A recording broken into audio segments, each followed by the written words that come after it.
마스크를 제가 쓰고 있어서 놀라셨을 텐데요. 조금 후에 벗도록 하겠습니다.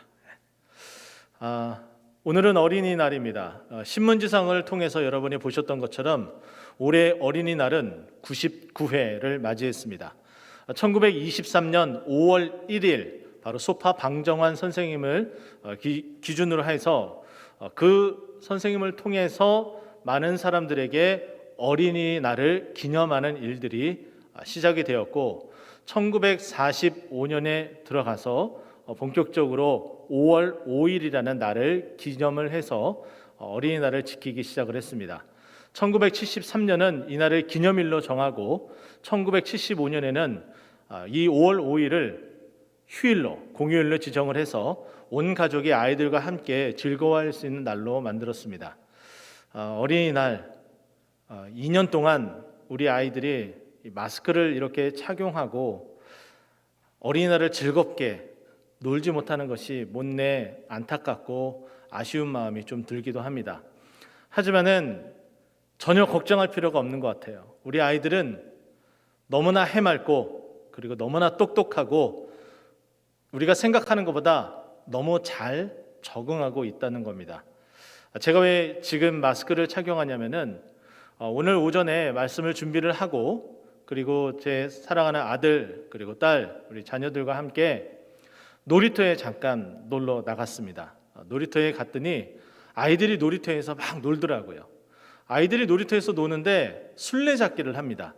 이전에 술래잡기를 하면은 눈 감고서 아이들을 찾고 술래가 아이들을 찾을 때에 눈을 감고서 찾을 때에 때로는 아이들이 실눈을 뜨고서 이렇게 바라보면서 이렇게 찾는 술래의 모습을 볼 수가 있었습니다. 근데 우리 아이들이 얼마나 잘 적응하고 잘 노냐면은 술래잡기를 하는데 마스크를 이용을 해요. 이렇게요. 얼마나 아이들이 재밌게 노는지 모르겠습니다. 우리 어른들이 생각하는 것보다 우리 아이들이 너무나 잘 적응하고 있다는 거. 그러나 우리 어른된 자로서 우리 아이들을 위해서 조금 더 아이들을 편안하게 또 재미있게 잘 놀 수 있도록 더 많이 노력을 해야겠고 또 믿는 우리 교회 또 우리 성도님들은 우리 아이들이 믿음 안에서 즐거운 가운데 기쁨 가운데에 믿음으로 잘 자랄 수 있도록 우리가 더 많이 기도하고 더 많이 노력해야 될 것 같습니다. 여러분 그렇게 하실 거죠? 네, 감사합니다. 자, 오늘은 사도행전 11장의 이 내용은 이미 사도행전 10장을 통해서 이미 내어졌던 그리고 보여줬던 내용을 다시 반복하는 듯한 그런 모습을 보여주고 있습니다. 저는 오늘 1절부터 18절까지 중간에 끊어서 이것을 두 부분으로 나눠서 2주에 걸쳐서 말씀을 나눌까? 왜냐하면 너무나 길기 때문에 그런 고민들을 했는데 쭉 읽어보고 또 읽어보니까 이것은 한 번에 하는 것이 구조상 더 바람직하겠다 해서 좀 길더라도 이렇게 한꺼번에 1절부터 18절까지 보게 되었습니다. 그 이유는 수미상관이라고 하여서 1절과 18절 그 마지막 부분에 시작되는 단어들이 있습니다.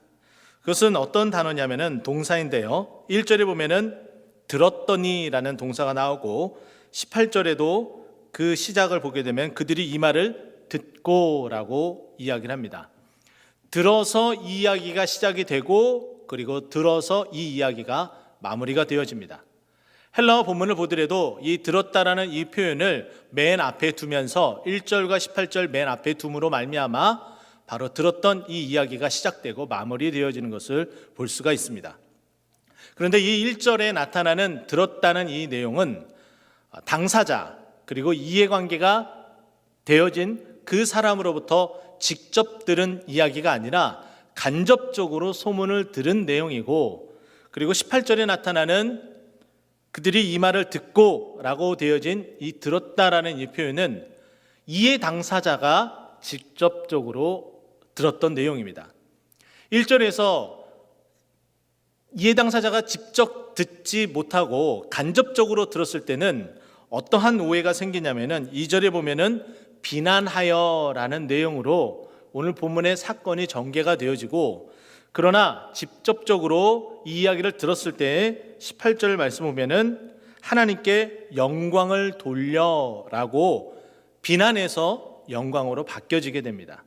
그래서 오늘 본문을 전체적으로 보면서 제목을 1절과 18절에 있는 내용을 벗삼아 비난에서 영광으로라는 제목으로 잡아봤습니다. 과연 우리는 살아가면서 때로는 비난을 할 수도 있고 그리고 수긍하며 감사하며 하나님께 영광 돌릴 수도 있는데 우리의 삶이 비난이 아니라 하나님께 영광 돌리는 삶이 되고자 그런 간절한 마음으로 이렇게 하나님 말씀을 함께 보도록 하겠습니다. 1절부터 시작하면은 이런 이야기가 진행되어집니다. 유대에 있는 사도들과 형제들이 이방인들도 하나님의 말씀을 받았다함을 들었다라고 이야기합니다. 욥바에서 그리고 가이사랴에서 있었던 이 일련의 작은 사건이 온 유대 땅에 다 두루 퍼지게 되었습니다. 이 이야기를 들은 유대인들 그리고 유대 땅에 사는 개종한 유대인들은 바로 사도들이었고 믿음의 형제들이었습니다. 그러나 이들은 유대인으로서 그들이 가지고 있었던 그 율법에 대한 부분들을 결코 놓지 않는 자들이었죠.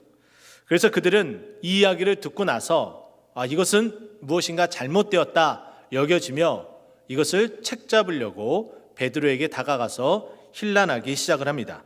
그것이 바로 2절 말씀인데요. 베드로가 예루살렘에 올라갔을 때에 할례자들이 비난하여라고 이야기를 하고 있습니다. 보십시오. 1절에는 사도들과 형제들이라고 믿음의 사람들을 표현하고 있는데 2절에 들어가서는 할례자들이다 라고 이야기하며 조금은 어투가 바뀐 모습을 볼 수가 있습니다. 다른 단어를 선택했죠. 왜 그랬을까요? 바로 지금 이 힐난하는 자들이 유대인, 기독교인임에도 불구하고 율법을 지키고 고수하려고 하는 그 모습을 보였기 때문에 그리고 자신들은 이렇게 하는데 율법을 고수하지 않고 지키지 않고 따르지 않는 그 부분에 있어서는 못마땅한 이들의 이 불편한 속내를 우리들에게 알려주고자 간접적으로 할례자들이라는 단어를 사용합니다. 그러면서 3절에 이들이 무엇이라고 이야기하는지 보십시오. 이르되 내가 무할례자의 집에 들어가 함께 먹었다 하니 이렇게 이야기를 해주고 있습니다.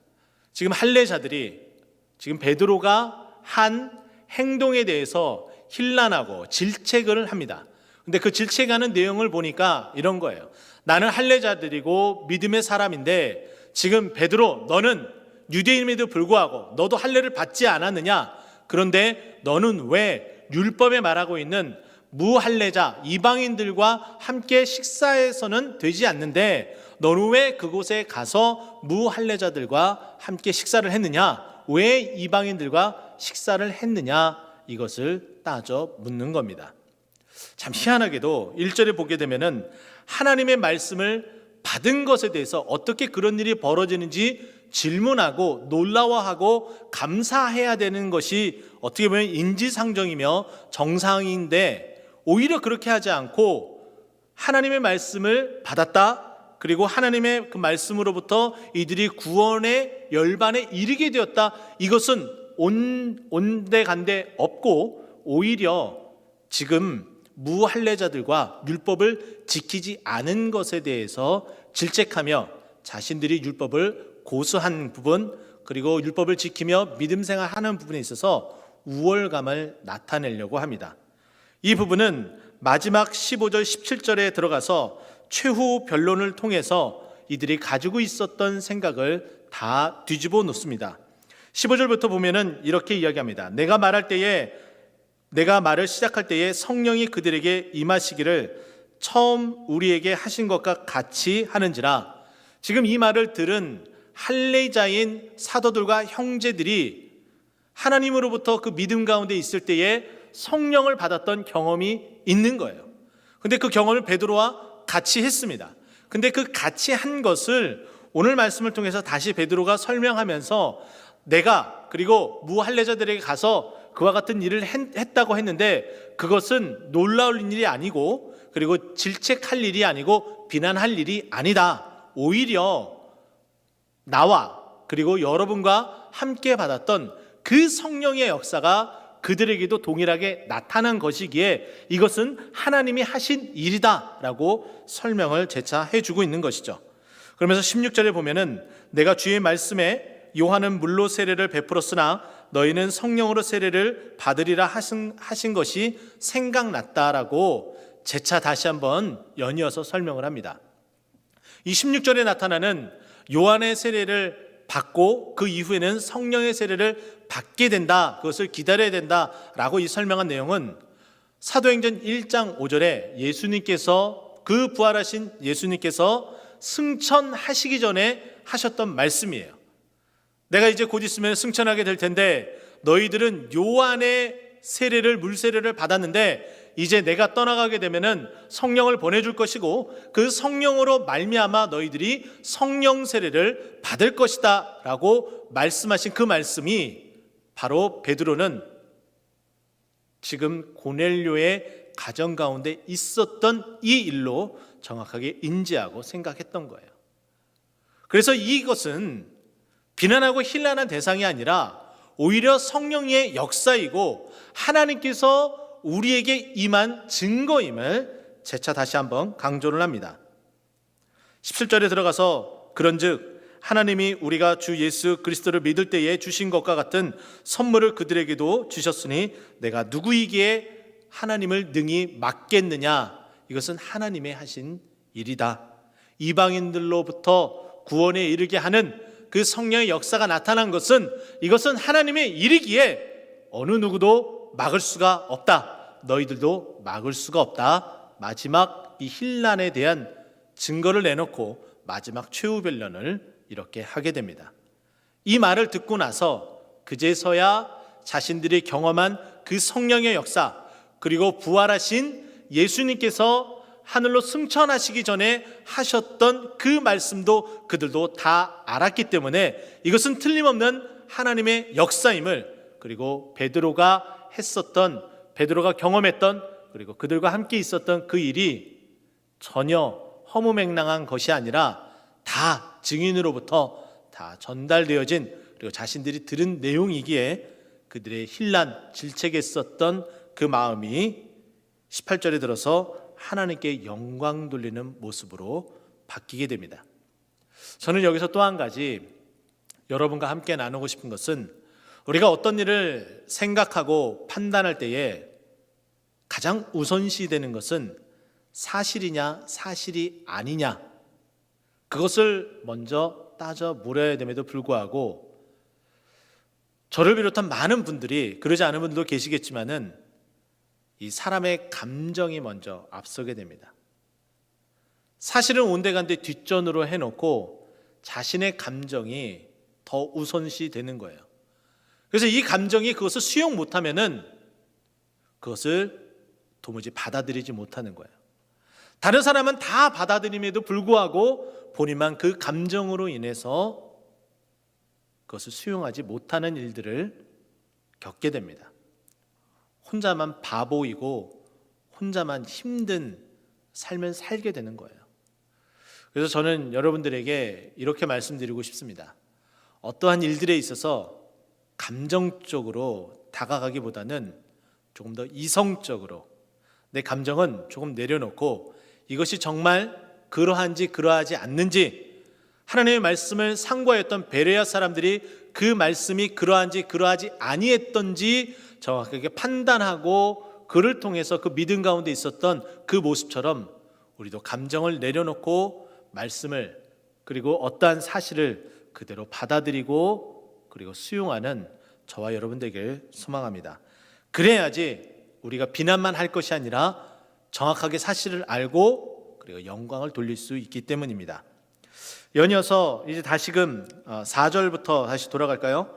4절부터는 베드로가 힐난을 받았을 때에 당신이 들은 그 내용이 어떻게 어떠한 모양으로 전달되어지는지 나는 알지 못하지만은 이해 당사자인 직접 그곳에 있었고 그리고 하나님께서 어떻게 역사했는지 사실을 지금부터 내가 이야기해 주겠습니다 라고 말하며 4절부터 그 내용이 들어가게 됩니다. 4절 보게 되면은 이렇게 얘기해요. 베드로가 그들에게 이 일을 차례대로 설명하였습니다. 5절, 이르되 내가 욥바시에 기도할 때에 황홀한 중에 환상을 보니 큰 보자기 같은 그릇이 내 귀에 매어 하늘로부터 내리어 내 앞에 드리워졌다. 지금 베드로가 환상을 보았는데 기도 중에 있을 때 환상을 보았다는 거예요. 그런데 그 환상은 내 귀퉁이에 줄이 매달려져서 보자기에 무엇인가가 가득 담겨져 내려왔다. 근데 이것이 바로 내 눈앞에 정말 현실처럼 내가 직접 보는 것처럼 환상이 아닌 것처럼 그렇게 보여졌다는 거예요. 6절에 보면은 그것이 환상인지 환상이 아닌지 정말 내가 직접 본 것처럼 느껴졌다라는 표현이 6절에 나타나는데 6절 보십시오. 이것을 주목하여 보니 라고 이야기를 합니다. 이 주목하여 보다 라는 이 동사를 살펴보게 되면은 헬러의 모습을 보면 이게 미완료 형태입니다. 이것은 뭐냐면은 한번 보고서 그것으로 끝 이것이 아니라 계속해서 어떠한 진위를 파악할 때까지 계속해서 집중적으로 들여다보고 있었다는 거예요. 이것이 정말 사실인지 아닌지, 내가 잘못 본 것인지, 내가 지금 정확하게 보기 위해서 끊임없이 그것에 대해서 눈길을 놓지 않고 계속 쳐다보고 계시다는 거예요. 베드로가 그렇게 바라보고 있었다는 거예요. 그런데 이 모습은 하나님께서 우리를 주목하다 할 때도 동일하게 나타납니다. 하나님께서 우리를 보실 때에 눈 깜짝할 사이라고 표현을 하잖아요. 하나님께서는 그 찰나의 그 순간도 허비하지 않으시고 우리를 그렇게 바라보고 계시는 거예요. 미완료 형태로 계속해서 우리를 주목하고 계시는 거예요. 그것처럼 지금 베드로가 지금 환상인지 아닌지 현실인지 구분이 안 될 정도로 눈앞에 아주 가까이에 있었던 그 사건을 그렇게 계속해서 눈을 떼지 않고 쳐다보고 있습니다. 그러면서 6절 계속해서 보면 땅에 네 발 가진 들짐승과 기는 것과 공중에 나는 것을 보이더라. 몇면들을 다 살펴봤어요. 들짐승도 있었고 그리고 기는 것도 있었고 거기에는 공중에 나는 것도 있었습니다. 근데 그 7절 계속해서 보니까 또 들으니 소리가 있어 내게 이르되 베드로야 일어나 잡아먹으라 하거늘. 그것을 계속해서 이렇게 들여다 보니까 갑자기 자신에게 하나의 음성이 들리기 시작을 하는 거예요. 근데 그 음성은 어떤 음성이었냐면은 바로 네가 본 것, 눈 하나 깜짝하지 않고 계속해서 주시해하며 봤었던 그것을 어떻게 해라? 잡아 먹으라 라고 명령한 하나님의 음성이 들렸던 겁니다. 그랬더니 8절 베드로의 반응입니다. 내가 이르되 주님 그럴 수 없나이다. 속되거나 깨끗하지 아니한 것은 결코 내 입에 들어간 일이 없나이다 라고 거절을 합니다. 처음에 왜 이렇게 거절했냐면 주목하여 보니까 그 안에 담겨져 있는 들짐승, 기는 것, 공중에 나는 것, 그것을 몇몇이 다 살펴보니까 그 안에 있는 것들은 율법에 레위기에 나타난 먹지 말아야 될 것들이 그것에 가득했던 거예요. 그러니 당연히 이 부정한 이 동물들 이것을 당연히 먹지 않겠다고 이야기하며 나는 지금껏 하나님께서 말씀하신 그 율법대로 먹지 말아야 될 그것을 한 번도 입에 댄 적이 없습니다. 그런데 내가 이것을 지금 먹으라고 말씀하신다고요? 난 도저히 그렇게 할 수 없습니다 라고 반문을 하고 거절을 한 겁니다. 그랬더니 9절에 이렇게 언급을 하고 있어요. 또 하늘로부터 두 번째 소리가 있어 내게 이르되 하나님이 깨끗하게 하신 것을 내가 속되다고 하지 말라 하더라.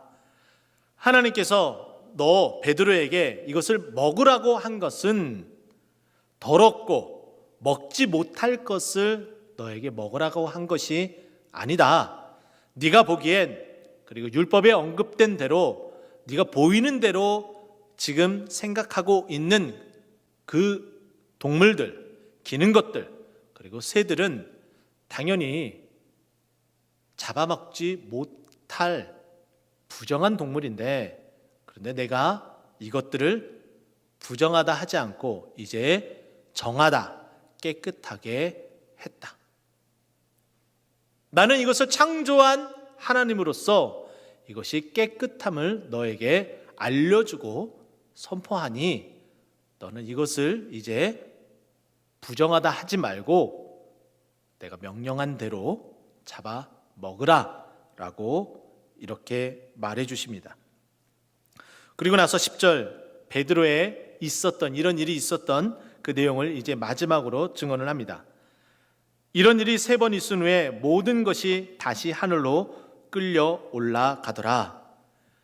이와 같이 하나님과의 옥신각신했었던 주고받았었던 이 이야기들, 이것이 3번 있은 후 이 보자기가 하늘로 올라가며 베드로가 본 환상은 마무리가 지어집니다.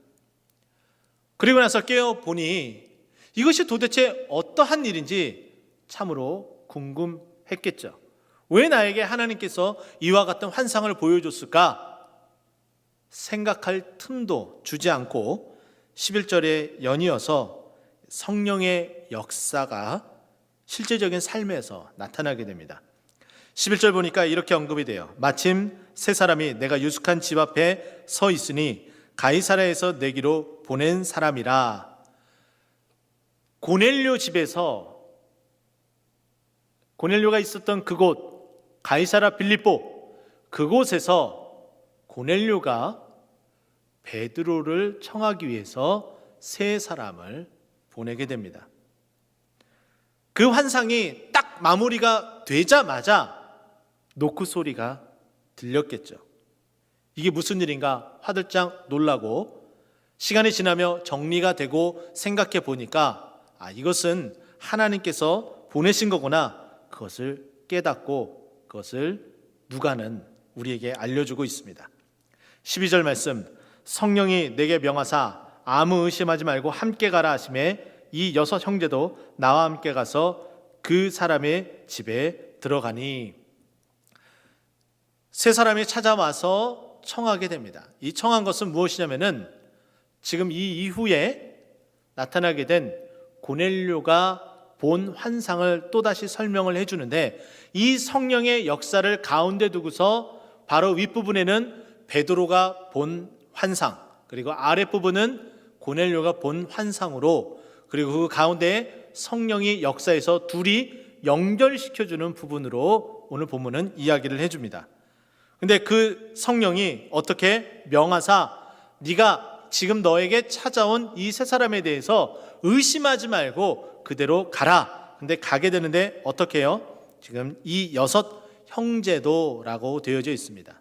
이 부분을 우리가 좀 생각해 봐야 될 것 같은데요. 지금 우리가 함께 보았었던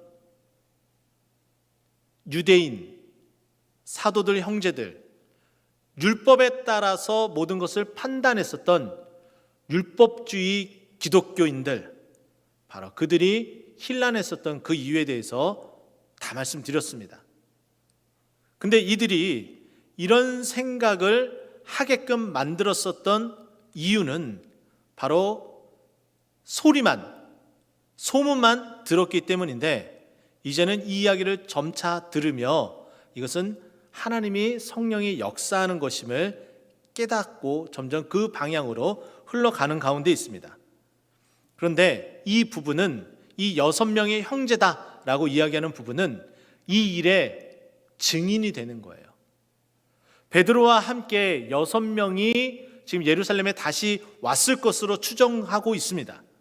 이렇게 함께 7명이 언급이 되어지는 것은 바로 이 근동 지역에 있어서 바로 애굽의 법과 법률과, 그리고 지금 현재 유대 땅이 속해 있는 로마 제국의 이 로마법에 의하면은 어떠한 사실에 의한 그것을 정확하게 확증하기 위해서는 7명의 혹은 7번의 그 증언을 확증할 수 있는 자료가 제출이 돼야 돼요. 근데 여기에 6명의 형제들과 함께 이 일을 했다라고 말하는 것은 이 일이 정확하고 그리고 무오가 없는, 틀림없는 사실임을 이야기를 해줬기 때문에 사도들과 형제들, 율법주의에 빠져 있는 믿음의 그 기독인들이 이것을 그대로 수긍하고 하나님께 영광을 돌리게 되는 거예요. 이처럼 하나도 빈틈없이 성경은 우리에게 이 일이 왜 이렇게 진행되어지는지 우리에게 이렇게 말해주고 있습니다. 12절에 그 사람이 들어가서 그 집에 들어가게 됩니다. 청함을 받고 욥바에서 그 이야기를 듣고 가이사랴에 이제 베드로가 들어가서 나를 왜 이렇게 청하게 되었는지 그 일을 이제 13절과 14절에 언급을 해줍니다. 13절 말씀 보면은 이렇게 이야기합니다. 그가 우리에게 말하기를 천사가 내 집에 서서 말하되 내가 사람을 욥바에 보내어 베드로라 하는 시몬을 청하라 라고 언급을 합니다. 저는 이 부분을 통해서 신방의 원리를 여러분들에게 잠깐 말씀드리고 싶습니다. 신방의 원리는 바로 이런 겁니다. 정말 마음의 부담감과 그리고 은혜 받고 싶은, 문제를 해결하고 싶은, 그리고 구원의 문이 열리기를 소망하는 그 일들이 있을 때 주저함 없이 믿음의 사람에게 신방할 것을 요청하고 간청을 해야 돼요. 제가 여러 번 우리 성도님들에게, 우리 대교구 식구들에게 이런 이야기를 했습니다.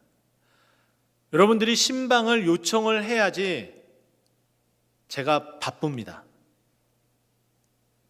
근데 우리 성도님들은 늘 이렇게 이야기를 해요. 아유, 목사님이 바쁠까봐, 바쁘시잖아요. 그래서 신방 요청을 못하고 있어요. 아니에요.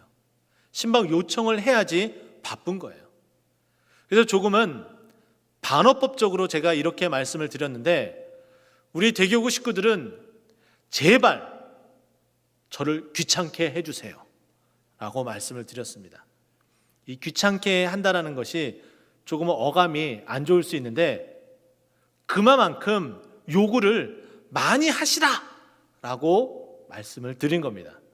그랬더니 우리 대교구 우리 성도님들은 그때 말씀을 하시고 요구를 하셔서 신방이 그래도 이 코로나19 상황 가운데에 진행되어지고 있습니다. 근데 아직까지 여러 모양으로 좀 힘들어하시고 어려워하시는 분들이 계시다면은 오늘 이 예배를 통해서 다시 한번 신방의 원리는 무조건적으로 강청하는 것, 그 마음의 생각이 들었을 때에 그렇게 요구하는 것임을 기억하고 믿음으로 신방을 받고 은혜 받고 문제 해결받는 우리네 가정들 되기는, 여러분 되기를 간절히 소망합니다. 15절 말씀 보면은 또 이렇게 이야기합니다. 그렇게 청함을 받았다라는 그 말을 듣고 이제 15절 내가 말을 시작할 때에 성령이 그들에게 임하시기를 처음 우리에게 하신 것과 같이 하는지라 라고 말해주고 있습니다. 내가 말을 시작할 때에 라는 것은 바로 베드로가 말을 시작할 때에 라는 이야기입니다. 저는 이 부분을 신방의 원리, 이거는 신방을 하는 목회자들이 어떻게 준비해야 될지에 대해서 저는 이 구절에서 좀 착안을 좀 하고 싶은, 그리고 또 저의 자세인 것을 좀 말해드리고 싶습니다. 여기 보면은 이렇게 이야기해요. 성령이 그들에게 임하시기를, 신방을 준비하며 성령님께서 이 가정 가운데 임하기를 간절히 바라는 마음으로 기도를 해야겠죠. 그렇게 준비를 해야겠죠. 그리고 처음 우리에게 하신 것과 같이 하는지라 라고 이야기하는 것은 하나님께서 언제든지 그 가정하에 첫사랑을 회복하듯이 정말 이 가정에 가장 필요한 말씀이 무엇인지 기도하고 준비를 해야겠다라는 마음을 다시 한번 다짐하게 되더라고요. 저는 신방을 준비하며 이 말씀 저 말씀 또 머릿속에 생각나는 대로 기도하는 대로, 그리고 어떠한 단어가 떠오르는 대로 그 단어가 해당되는 성경 구절을 찾고 메모하고, 그리고 신방하며 이야기를 들으며 이 가정에게 가장 필요한 말씀이 어떠한 말씀인지 또 생각하고 그 현장에서 또 기도를 합니다. 그러면서 이 말씀 가운데, 이 신방 예배 가운데에 성령이 임하기를 간절히 바라고 있는 것이죠. 신방을 하며 여러분의 모든 가정들이 이와 같이 성령이 임하고 그리고 모든 문제를 해결받기를 간절히 축원드립니다. 그래야 했더니 17절에 보면은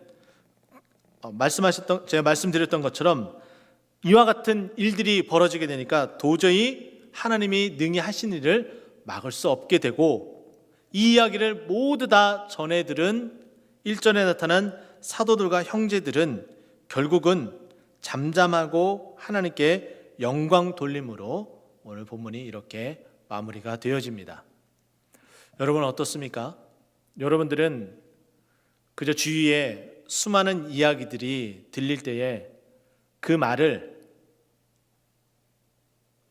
두서없이 그냥 전달하는, 나하고 상관없는 일임에도 불구하고 그렇게 그 소문을 전달하여서 비난, 힐난하는, 질책하는 그런 문제를 야기하는 분들입니까? 아니면 직접 하나님의 그 역사하는 말씀을 듣고서 하나님께 영광 돌리는 그런 분들입니까? 여러분의 삶이 간접적인 소문만 듣고 무엇인가를 판단하는 그런 삶이 아니라 하나님의 역사하는 그 이야기를 확증되는 그 말을 온전히 듣고 하나님께 영광 돌리는 그러한 여러분의 삶이 되기를 간절히 축원드립니다. 기도하겠습니다.